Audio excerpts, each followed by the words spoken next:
एक आदमी नेताजी सुभाष चंद्र बोस आईसीएस की जॉब जो कि वर्तमान में कलेक्टर, ऐसा एक जॉब को छोड़कर जर्मनी जाके हिटलर से उस टाइम को द्वितीय विश्व युद्ध में इंग्लैंड का तरफ से लड़ने वाला हिटलर के द्वारा पकड़े जाने वाला भारतीय युद्धबंदी सैनिकों को हिटलर के साथ एक गुप्त समझौता करके जापान तक ले आया। आप सभी को तो पता है द्वितीय विश्व युद्ध में एक्सिस पावर का अंदर जर्मनी, जापान, इटली थे। इसीलिए हिटलर का एक मैसेज जापान को मिलते ही जापान अपना पूरा सैन्य सहायता नेताजी सुभाष चंद्र बोस को दे दिया। जर्मनी और जापान का वेपन्स और सैनिक सहायता का बल से नेताजी ने भारत का पूर्व दिशा मणिपुर से ब्रिटिशर्स को भगाने में कामयाब होने का साथ साथ तिरंगा लहराने में सक्षम हो पाए थे। दिल्ली चलो नारा लगाते हुए नेताजी सुभाष चंद्र बोस जिस दहाड़ से अपने सैनिक के साथ आगे बढ़ रहे थे, ऐसा लग रहा था कि बहुत कम ही दिन का अंदर में ही ब्रिटिशर्स को भगा देंगे। लेकिन हमारे किस्मत समझो या फिर भगवान का आशीर्वाद समझो, नेताजी मणिपुर से आगे नहीं बढ़ पाए। अगर नेताजी दिल्ली तक आ जाते हैं, उधर द्वितीय विश्व युद्ध को जर्मनी जीत जाता, तो भारत का भविष्य क्या होता? मुझे तो लग रहा है नॉर्थ कोरिया जैसा एक तानाशाही का ईगो पे चलते दिनों दिन गरीबी का तरफ और आगे बढ़ते जा रहा है। ऐसा ही वर्तमान में भारत का हाल होता। आप लोगों को लग रहा होगा मेरा दिमाग खराब हो गया, इसलिए कुछ भी बोलते जा रहा हूँ। जी मुझे कुछ भी हुआ नहीं, हम ठीक हूँ।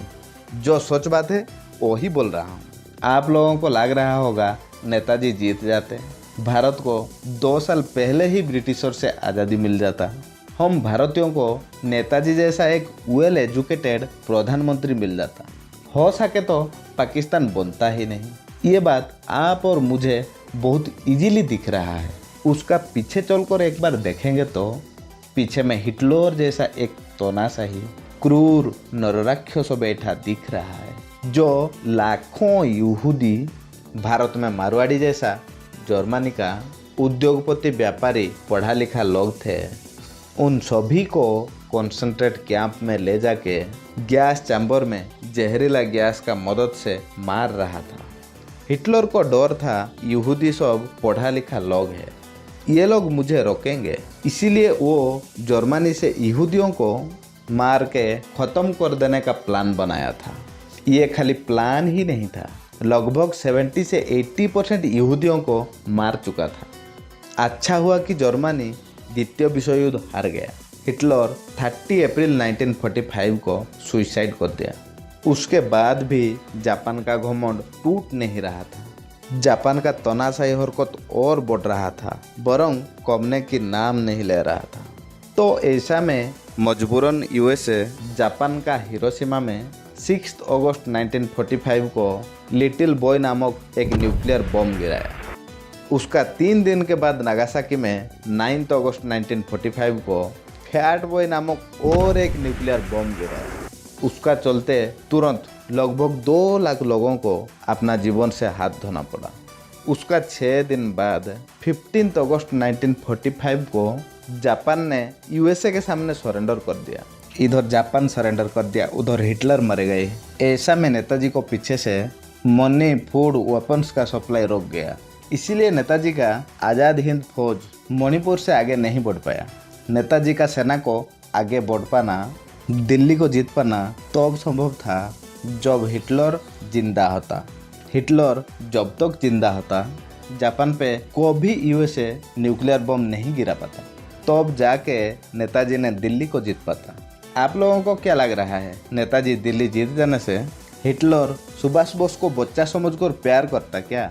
जो व्यक्ति अपने ही देश का उद्योगपति, व्यापारी और ज्ञानी लोगों को मच्छर के तरह गैस देकर मार रहा था, वो आदमी हम इंडियन को किस टाइप का प्यार दिखाता? वो सुभाष बोस को अपने मर्जी से काम करने के लिए कभी भी नहीं देता। हम मानता हूँ सुभाष बोस नॉलेजियस, जीनियस, अन्याय के खिलाफ सख्त आवाज़ उठाने वाला ब्रेव मैन था। तो क्या हुआ, जीवन का सबसे बड़ा गलती कर दिया था, हिटलर जैसा एक नरराक्षसी तानाशाही का शरण में जाकर। आप लोगों को क्या लग रहा है, सुभाष बोस नहीं जीत पाया, ये हमारे लिए अच्छा रहा या फिर जीत जाने से अच्छा होता? अपना अपना राय कमेंट बॉक्स में जरूर रखिएगा। ये तो था नेताजी सुभाष चंद्र बोस का कहानी। चलिए अब चर्चा करेंगे। इंग्लैंड द्वितीय विश्व युद्ध को तो जीत गया था, अब तो इंग्लैंड, फ्रांस, रूसिया, यूएसए और पावरफुल हो जाना चाहिए था। फिर ऐसा क्या हो गया? ये सब जीतने के बाद भी इतना सालों से राज करते आ रहा कॉलोनीज को आज़ादी देना पड़ा। जब सामने में एक बड़ा विपद दिखाई देता तब आदमी अपने आप को बचाने की कोशिश करता। ठीक ऐसा ही न्यूक्लियर बम का डर ये सभी को मजबूर कर दिया अपना अपना कॉलोनी को छोड़ने के लिए। इसी न्यूक्लियर बम का डर के चलते ब्रिटिशर्स ने भारत के साथ साथ विश्व का बाकी सभी कॉलोनीज को 50 का दशक के आसपास में ही आज़ादी दे दिया। सच तो ये है कि इंडिया इंडिपेंडेंस न्यूक्लियर बम का डर का वजह से ही हुआ है। इंडिया इंडिपेंडेंस न्यूक्लियर बम का डर के वजह से कैसे हुआ, इसके बारे में डिटेल्स में अगर आप लोगों ने जानना चाहते हैं तो डिस्क्रिप्शन बॉक्स में दिया गया लिंक में जाकर, नहीं तो स्क्रीन में नज़र आ रहा होगा लिंक में क्लिक करके उस वीडियो को देख लीजिए। इसी नोट के साथ ये था वीडियो का अंत। Thank you for listening.